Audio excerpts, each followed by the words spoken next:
Magandang araw sa inyong lahat, Kuya Vlog. This is Ivana Alawi, Kuya Nes Vlog, subscribe po natin. Mga kalinga pa-support and subscribe po Kuya Nes Vlog.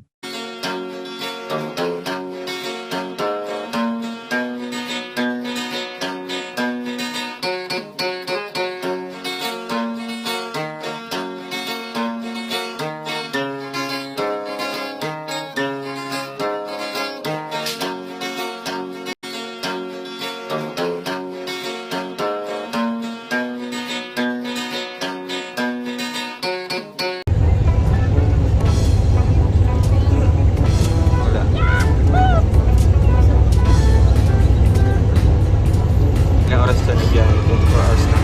Dumating na po ang Rochelle sa napakahaba ng biyahe nila galing sa Vigan. Dala ni Kuya Toto ang bonggo ni Roel para sila ay sumulin sa may banda ng Talisay. Malapit lang ito sa bahay nila Richelle. Sobrang pagod nila sa biyahe. Pero enjoy nila dahil sa marami sila napuntahan doon. Siyempre sa nagpapasalamat ang Rochelle sa nag-sponsor sa trip nila doon. Sabi niya Ruel and Richelle first time nila lahat sila. Ito ang pasalubong ni Ruel sa pamilya niya ang dami galing Vigan. Ang bait talagang anak.